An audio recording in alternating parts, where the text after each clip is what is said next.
Parte 5 do livro Crônicas de Além Túmulo. Hauptmann, 6 de abril de 1936. Na Casa da Morte, em Trenton. Casa da Morte, para quem não sabe, é o cemitério. Bruno Richard Hauptmann desfolha pela última vez, o calendário de suas recordações. É de tarde, o condenado sente esvaecer-se-lhe a derradeira esperança. Já não há mais possibilidade de adiantamento da execução depois de decisões do grande júri de Mercer, e o caso Wendell representava o único elemento que modificaria o epílogo doloroso da tragédia de Hopewell. O governador do estado de Nova Jersey já havia desempenhado a sua imitação de Pilatos, e o Sr. Kimberlin nada mais poderia realizar que o cumprimento austero das leis que o condenaram o carpinteiro alemão à cadeira elétrica. Hauptmann sente-se perdido diante do irresistível e chora, protestando a sua inocência, recapitula a série das circunstâncias que o conduziram à situação de indigitado matador do Baby Lindenberg, e espera ainda que a justiça dos homens reconheça o seu erro, salvando-o à última hora das mãos do carrasco. Mas a justiça dos homens está cega, tateando na noite escura de suas vacilações. Não viu senão a ele no amontoado das sombras. A polícia norte-americana precisava que alguém viesse à barra do tribunal responder por um crime nefando, satisfazendo assim as exigências da civilização, salvaguardando o seu renome e a sua integridade. E o carpinteiro de Bronx, o olhar marcado de lágrimas, recorda os pequenos episódios da sua existência, a sua velha humilde de Camentes, o ideal da fortuna nas terras americanas, a esposa aflita e desventurada e a imagem do filhinho brincando nas suas pupilas cheias de pranto. Hauptmann esquece-se então dos seus nervos de aço e da sua serenidade perante as determinações da justiça, e chora convulsivamente, enfrentando os mistérios silenciosos da morte. Paira no seu cérebro a desilusão de todo o esforço diante da fatalidade e, sentindo o escoamento dos seus derradeiros minutos, foge espiritualmente do torvelinho das coisas humanas para se engolfar nas meditações das coisas de Deus. Suas mãos cansadas tomam a Bíblia do Padre Werner e o seu espírito excursiona no labirinto das lembranças. Ao seu cérebro atormentado voltam as orações aprendidas na infância, quando sua mãe lhe punha na boca os salmos de Davi e o santo nome de Deus. Depois disso, ele viera para o mundo largo, onde os homens se devoram uns aos outros no círculo nefasto das ambições. Suas preces de menino se perderam como restos de um naufrágio em noite de proceia. Ele não reconhecera nenhum apóstolo e jamais lhe mostraram, no turbilhão escuro das lutas humanas, uma figura que se assemelhasse àquele homem suave dos evangelhos. Entretanto, nunca como naquela hora ele sentiu tanto o desejo de ouvir-lhe a palavra sedutora do Sermão da Montanha. Aos seus ouvidos ecoavam as derradeiras notas daquele cântico da glorificação aos bem-aventurados do mundo, pronunciando num crepúsculo há 2000 anos para aqueles que a vida condenou ao infortúnio, e uma voz misteriosa lhe segredava aos ouvidos os segredos da cruz, cheias de belezas ignoradas. Hauptmann toma o capítulo do Salmo 23 e repete com o profeta: "O Senhor é meu pastor, nada me faltará." O relógio da penitenciária prosseguia, decifrando os enigmas do tempo. E o carrasco já havia chegado para o seu terrível mister. 50 testemunhas ali se conservavam para presenciar a cena do supremo desrespeito pelas vidas humanas. Médicos, observadores das atividades judiciárias, autoridades e guardas, Ali se reuniam para encerrar tragicamente um drama sinistro que emocionou o mundo inteiro. O condenado, a hora precisa, cabelos raspados, a máquina zero e a calça fundida para que a execução não falhasse, entra calado e sereno na câmara da morte. Havia no seu rosto um suor pastoso como o dos agonizantes. Nenhuma sílaba se lhe escapou da garganta silenciosa. O contemplou calmamente o olhar curioso e angustiado dos que o rodeavam, representando ironicamente o testemunho das leis humanas. No seu peito não havia o perdão de Cristo para os seus verdugos, mas um vulcão de prantos amargos torturava-lhe o íntimo nos instantes derradeiros, considerando toda a inutilidade de ação diante do destino e da dor. Deixou-se amarrar à poltrona da morte enquanto os seus olhos tangíveis não viam mais os benefícios alegres da claridade, mergulhando-se nas trevas compactas em que iam entrar. Eliot imprime o primeiro movimento à roda fatídica, correntes elétricas anestesiam o cérebro do condenado, e dentro de 4 minutos, pelo preço mesquinho de alguns centavos, os Estados Unidos da América do Norte exercem a sua justiça. Não obstante as dúvidas tremendas que pairam sobre a culpabilidade do homem sobre cuja cabeça recaíram os rigores de suas sentenças. Muito se tem escrito sobre o doloroso drama de Hopewell. Os jornais de todo o mundo focalizaram o assunto e as estações de rádio encheram a atmosfera com as repercussões dessa história emocionante. Não é demais, portanto, que um morto se interesse por esse processo que apaixonou a opinião pública mundial. Não para exercer a função de revisor dos erros judiciários, mas para extrair a lição da experiência e o benefício do ensinamento.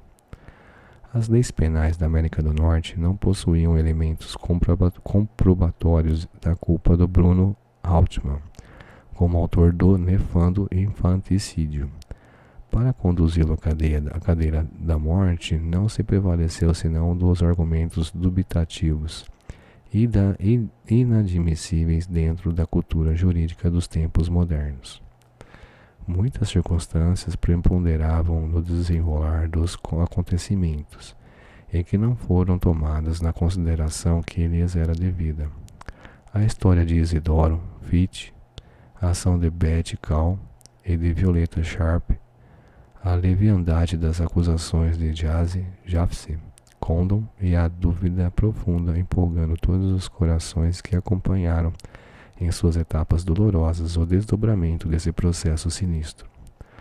Mas em tudo isso, nessa tragédia que feriu cruelmente a sensibilidade cristã, há uma justiça pairando mais alto que todas as decisões dos tribunais humanos, somente acessível aos que penetraram o escuro mistério da vida no ressurgimento das reencarnações. Hauptmann, sacrificado na sua inocência. Harold Hoffmann, com desprestígio político perante a opinião pública ao seu país, e Lindbergh, herói de um século, ídolo do seu país e um dos homens mais afortunados do mundo, fugindo de sua terra a bordo do American Importer, onde quase lhe faltava o conforto mais comezinho, como se for um criminoso vulgar. São personalidades interpeladas na terra pela justiça suprema. Nos mundos e nos espaços, há uma figura de Argos observando todas as coisas. No seu tribunal do direito absoluto, a Temis divina arquiteta a trama dos destinos de todas as criaturas. É só nessa justiça pode a alma guardar a sua esperança, porque o direito humano, quase sempre filho da supremacia da força, é às vezes falho de verdade e de sabedoria. Dia virá em que a justiça humana compreenderá a extensão do seu erro, condenando um inocente. As autoridades jurídicas hão de se preparar para a enunciação de uma nova sentença, mas o processo terá subido integralmente para a alçada de equidade suprema. Debalde os juízes da terra tentarão restabelecer a realidade dos fatos com os recursos de sua tardia argumentação. Porque nesse dia, quando Bruno Richard Hauptmann for convocado para o último depoimento em favor do resgate de sua memória, o carpinteiro de Bronx, que os homens eletrocutaram, não passará de um punhado de cinzas. A Casa de Ismael, 12 de junho de 1936. A crônica abaixo foi recebida por Chico Xavier na residência do Sr. Manuel Quintão. Belíssima página de literatura vem mostrar que o grande pensador brasileiro continua tendo, além túmulo, a mesma facilidade de expressão e maneja o português com a mesma elegância com que fazia na vida terrena. Um dia, reunindo o Senhor seus apóstolos ao pé das águas claras e alegres do Jordão, descontinuou-lhe o panorama imenso do mundo. Lá estavam as grandes metrópoles cheias de faustos e grandezas. Alexandria e Babilônia, junto ao Roma dos Césares, acendiam na terra o fogo da luxúria e dos pecados. E Jesus, adivinhando a miséria e o infortúnio do espírito mergulhado, os humanos tormentos, alçou a mão compassiva em direção à paisagem triste do planeta, declarando aos discípulos: Ide e pregai, eu os envio ao mundo como ovelhas ao meio de lobos, mas não vim senão para curar os doentes e proteger os desgraçados. E os apóstolos partiram no afã de repartir as dádivas de seu mestre. Ainda hoje, afigura-se-nos que a voz consoladora do Cristo mobiliza as almas abnegadas, articulando-as no caminho escabroso da moderna civilização. Os filhos do sacrifício e da renúncia abrem clareiras divinas no cipoal escuro das descrenças humanas, constituindo exércitos de salvação e de socorro aos homens que se debatem no naufrágio triste das esperanças. E, se a vida pode cerrar os nossos olhos e restringir a acuidade das nossas percepções, a morte vem descerrar-nos um mundo novo, a fim de que possamos entrever as verdades mais profundas do plano espiritual. Foi Miguel Couto que exclamou em um dos seus momentos de amargura diante da miséria exibida em nossas praças públicas: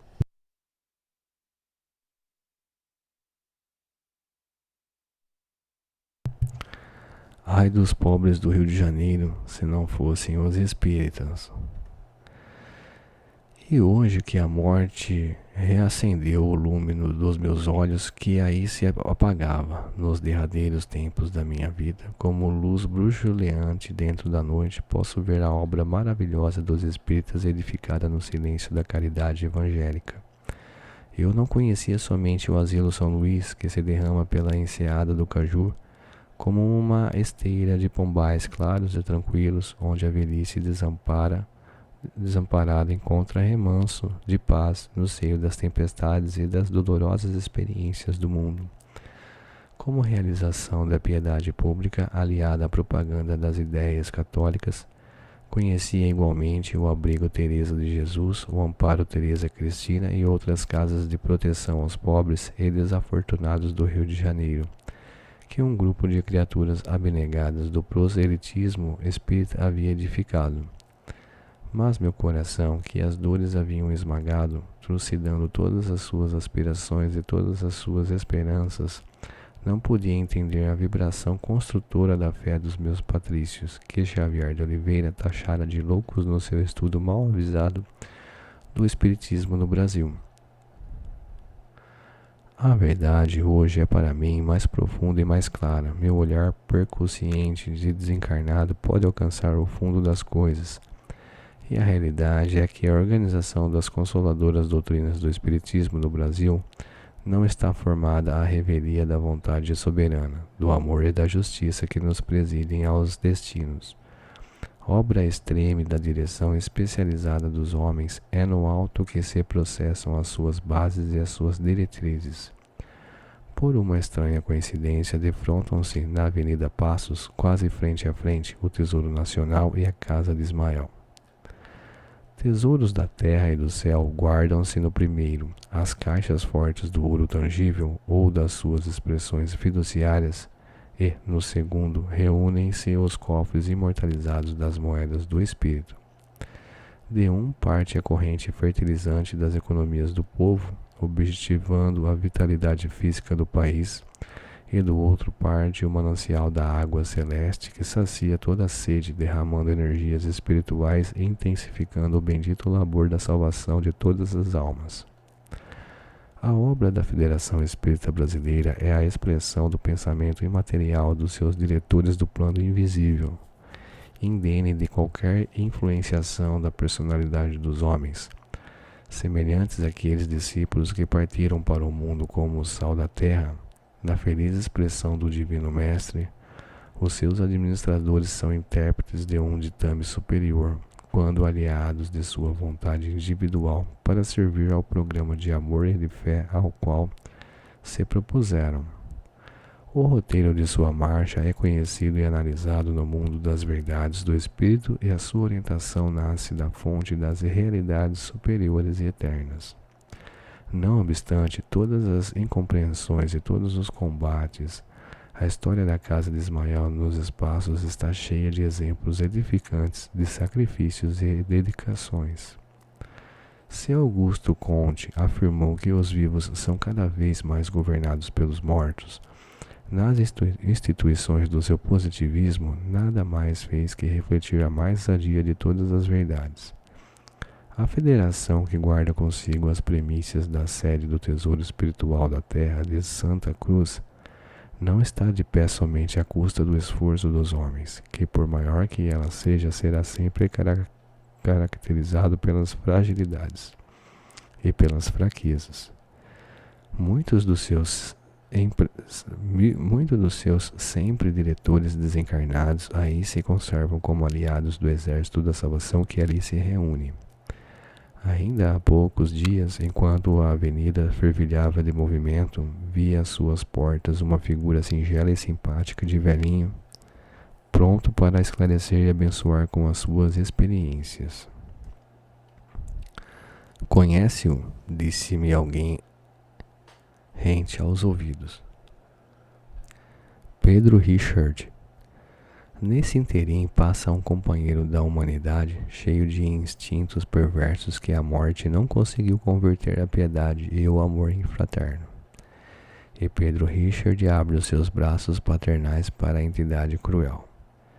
Irmão, não queres a bênção de Jesus? Entra comigo ao seu banquete. Por quê? Replica-lhe o infeliz, transbordando perversidade e zombaria. Eu sou o ladrão e bandido, não pertenço à sociedade do teu mestre. Mas não sabes que Jesus salvou Dimas, apesar de suas atrocidades, levando em consideração o arrependimento de suas culpas? Diz-lhe o velhinho com um sorriso fraterno. Eu sou o mau ladrão, Pedro Richard. Para mim não há perdão nem paraíso. Mas o irmão dos infelizes abraça em plena rua movimentada o leproso moral e me diz suavemente aos ouvidos. Jesus salvou o bom ladrão e Maria salvou o outro. E o que eu vi foi uma lágrima suave e clara rolando na face do pecador arrependido. Senhor, eu não estive aí no mundo na companhia dos teus e servos abnegados, e nem comunguei à mesa de Ismael, onde se guarda o sangue do teu sangue e a carne da tua carne, que constituem a essência da luz da tua doutrina. Eu não te vi senão com Tomé, na sua indiferença, na sua amargura, e como os teus discípulos no caminho de Emaús, com os olhos enevoados pelas neblinas da noite, todavia podia ver-te na tua casa, onde se recebe a água divina da fé portadora de todo o amor, de toda a crença e de toda a esperança. Mas não é a tarde, Senhor. Desdobra sobre o meu espírito a luz da tua misericórdia e deixa que eles abrochem ainda agora, no meu coração de pecador, as açucenas perfumadas do teu perdão e da tua piedade, para que eu seja incorporado às falanges radiosas que operam na sua casa, exibindo com o meu esforço de espírito a mais clara e mais sublime de todas as profissões de fé. Carta a Maria Lacerda de Moura, 24 de julho de 1936. E para você, Maria Lacerda, que envio hoje o meu pensamento de espírito. Tarefa excessivamente arriscada nessa de dirigir-se um morto aos literatos da terra, quase sempre dobrados às injunções de ordem política e social. É verdade que Berílio Neves, o ano passado, teve a precisa coragem de se referir na Associação Brasileira da Imprensa às minhas mensagens póstumas, mas você, na serenidade do seu ânimo e na incorruptibilidade de seu caráter, pode entender o meu pensamento e ouvir a minha voz. Não sou estranho às suas atividades e aos seus estudos, no plano das investigações espiritualistas. Saturada de sociologia, você reconhece agora, como eu, nos derradeiros anos de minha peregrinação pela Terra, a possibilidade remota de se consertar o edifício absurdo, esburacado dos costumes humanos, dentro de uma civilização de barbárie, onde a moral cai aos pedaços e, voltando a sua atenção para o mundo invisível, você conversa com as sombras, tornando-se a confidente abençoada dos mortos. Seu olhar, acostumado às assembleias saletas das grandes cidades sul-americanas, passeia agora às vezes no império do silencioso dos que já partiram do mundo, onde o seu juízo crítico vai buscar um motivo novo para falar caridosamente, acordando os homens. Quis ainda você construir o seu novo ninho junto das catacumbas e dos salgueiros, e desse calado retiro estende-se o seu pensamento para o mistério da noite, povoado de sonhos e de constelações. Os pensadores, Maria Lacerda, são impotentes para salvar o mundo da desgraça em que ele próprio submergiu. A confusão tem que se processar para que se destrua o edifício milenar dos hábitos e dos preconceitos de toda a ordem. Uma nova vida terá de florescer sobre os alicerces da morte. Todos os que lutaram e os que se encontram lutando ainda pelo esclarecimento da coletividade são frutos extemporâneos da civilização do futuro. Eles oferecem um roteiro de liberdade fulgurantes, mas em torno do homem contemporâneo respira-se ainda uma atmosfera terrível de destruição. Há vários decênios luta-se teoricamente para que um novo estado de coisas se estabeleça no mundo. Clama-se por leis econômicas que regulem nos países a distribuição do necessário e queimam-se produtos em quase todas as regiões do planeta, objetivando o cumprimento de absurdas determinações da política do isolamento.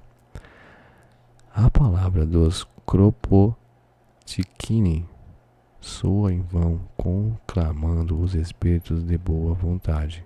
Mussolini assina um programa socialista nos primórdios da sua carreira política, escondendo a pretensão exclusiva de conquistar o império. O presidente pacifista dos Estados Unidos idealiza a Organização da Paz Internacional de Genebra, de cujas atividades o seu país não compartilha. O Japão fala de seus direitos de nacionalidade avançados sobre os territórios da China. A Rússia extingue o comunismo, entendendo-se otimamente com todas as potências capitalistas. De Roma, que se diz piedosa e cristã, saem as hordas de conquistadores para a mais absurda das guerras. A Alemanha hitlerista expulsa Einstein dentro de suas preocupações de racismo.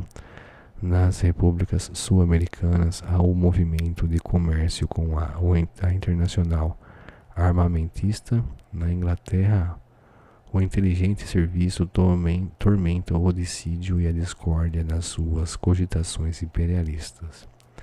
A Espanha embriaga-se no desvairamento da guerra civil. Em toda parte bebe-se um vinho de ruína e de morte. Entre os homens atordoados sopra um furacão maligno e de arrasamentos.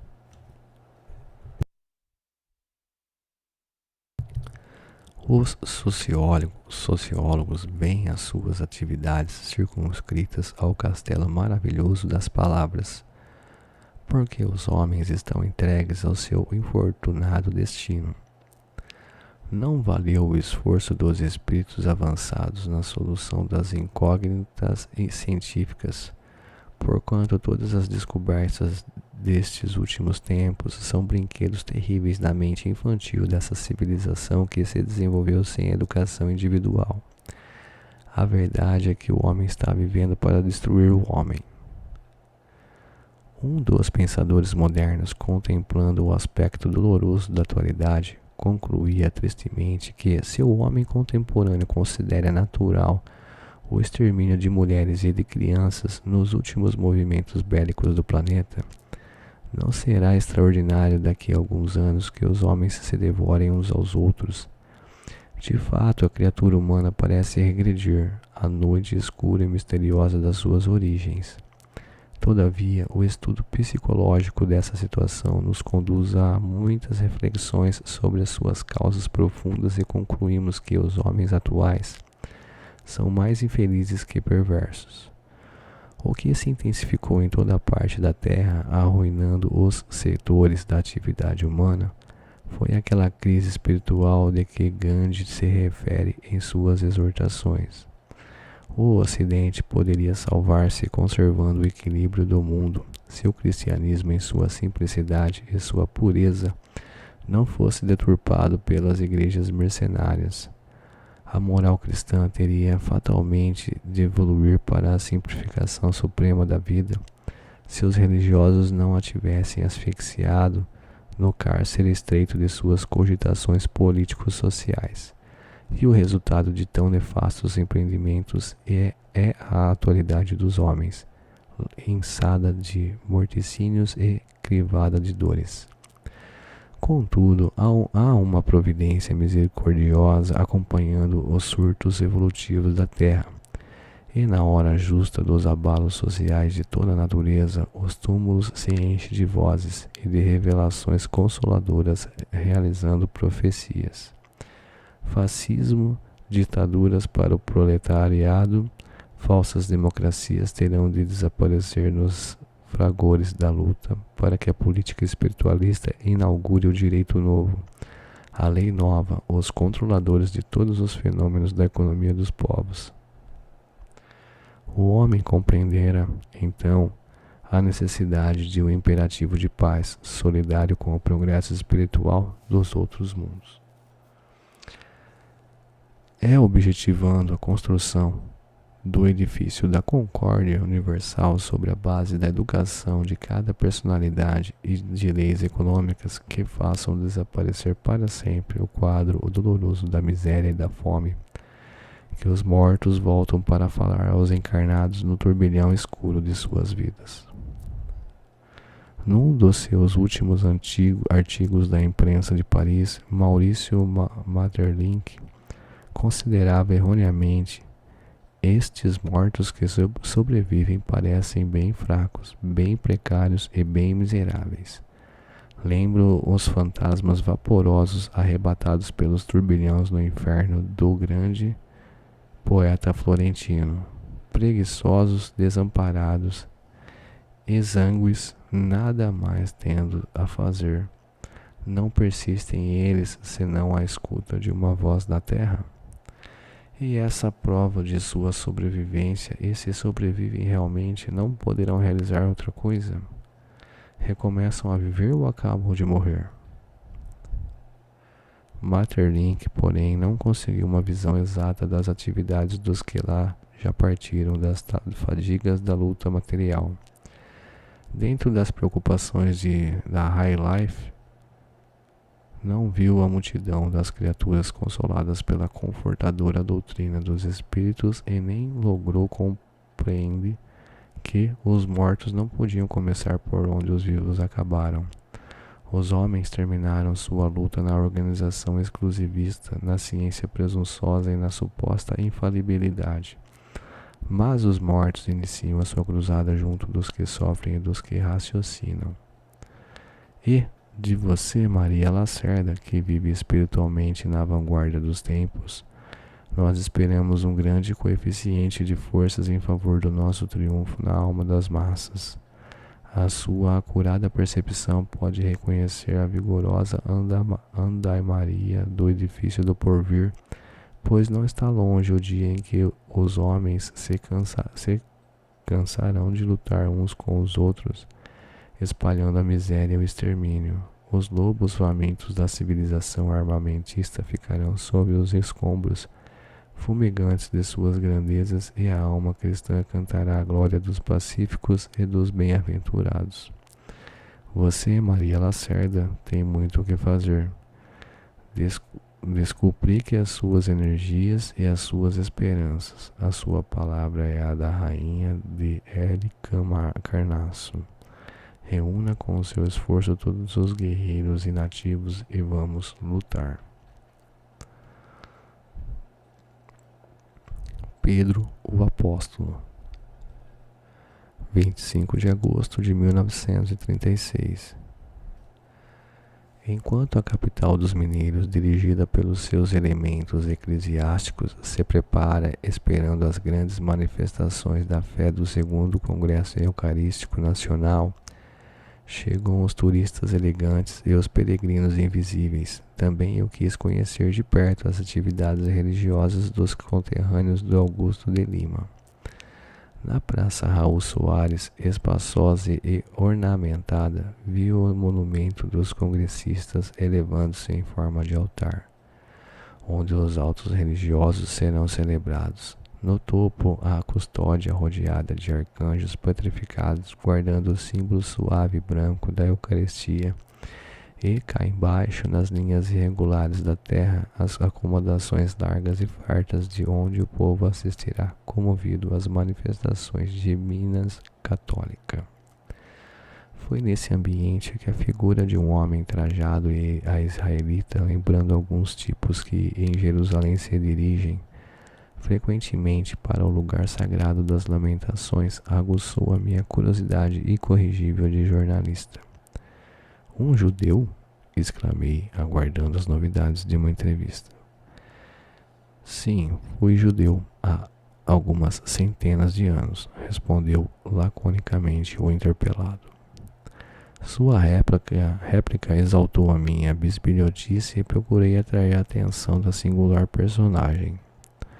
Vosso nome? Continuei. Simão Pedro. O apóstolo? E a venerada figura respondeu afirmativamente, colando ao peito os cabelos respeitáveis da barba encanecida. Surpreso e sedento da sua palavra, contemplei aquela figura hebraica cheia de simplicidade e simpatia. Ao meu cérebro afluíam centenas de perguntas sem que pudesse coordená-las devidamente. Mestre, disse-lhe por fim, vossa palavra tem para o mundo um valor inestimável. A cristandade nunca vos julgou acessível na face da terra, acreditando que vos conserváveis no céu, de cujas portas resplandecentes guardáveis a chave maravilhosa. Não teríeis algumas mensagens do Senhor para transmitir à humanidade neste momento angustioso que as criaturas estão vivendo? E o apóstolo venerável, dentro da sua expressão resignada e humilde, começou a falar. Ignoro a razão por que revestiram a minha figura na terra de semelhantes honrarias. Como homem, não fui mais que um obscuro pescador da Galileia e como discípulo do Divino Mestre. Não tive a fé necessária nos momentos oportunos. O Senhor não poderia, portanto, conferir-me privilégios quando amava todos os seus apóstolos com igual amor. É conhecida na história das origens do cristianismo a vossa desinteligência com Paulo de Tarso. Tudo isso é verdadeiro? De alguma forma, tudo isso é verdade, declarou bondosamente o apóstolo. Mas Paulo tinha razão. Sua palavra enérgica evitou que se criasse uma aristocracia injustificável, que sem ele teria que desenvolver-se fatalmente entre os amigos de Jesus que se haviam retirado de Jerusalém para as religiões da Bataneia. Nada desejais dizer ao mundo sobre a autenticidade dos evangelhos? Expressão autêntica da biografia e dos atos do Divino Mestre, não seria possível acrescentar qualquer coisa a esse livro sagrado. Muita iniquidade se tem verificado no mundo em nome do Estatuto Divino, quando todas as hipocrisias e injustiças estão nele sumariamente condenadas. E no capítulo dos milagres? Não é propriamente milagre o que caracterizou as ações práticas do Senhor. Todos os seus atos foram resultantes do seu imenso poder espiritual. Todas as obras a que se referem os evangelistas são profundamente verdadeiras.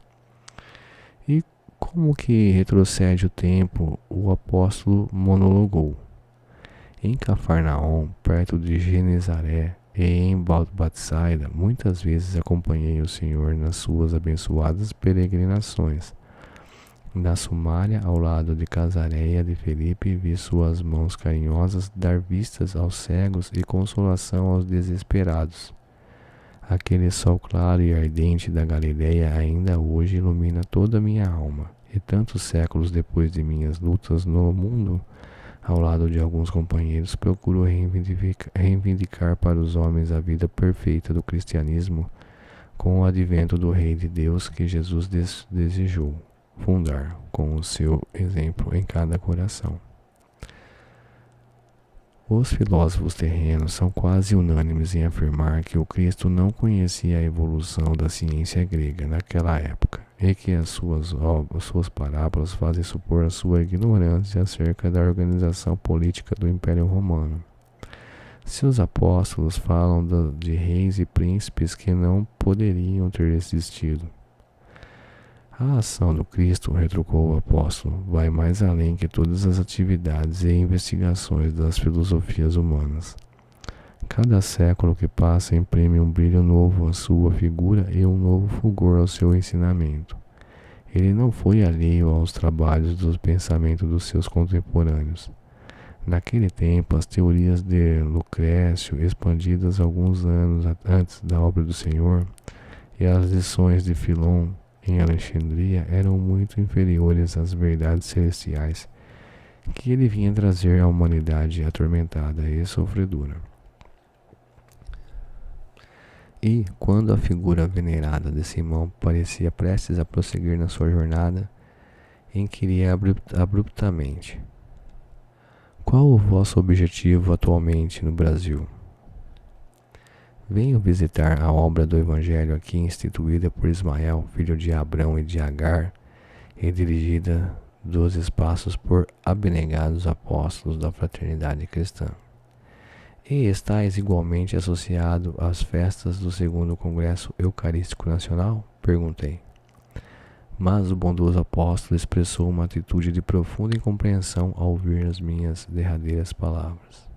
Foi quando então lhe mostrei o rico monumento festivo, as igrejas enfeitadas de ouro, os movimentos de recepção aos prelados, exclamando ele afinal: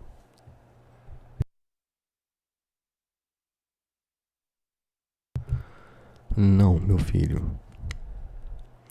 Esperam-me longe destas ostentações mentirosas os humildes e os desconsolados.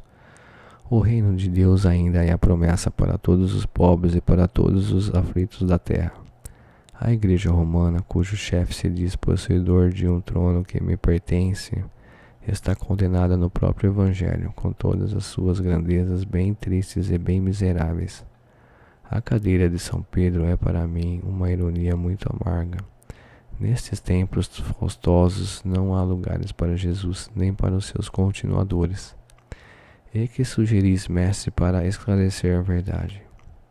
Mas nesse momento o apóstolo, venerando, enviou-me um gesto compassivo e piedoso, continuando seu caminho, depois de amarrar resignadamente o cordão das sandálias. E aqui encerro a quinta parte. Até a próxima.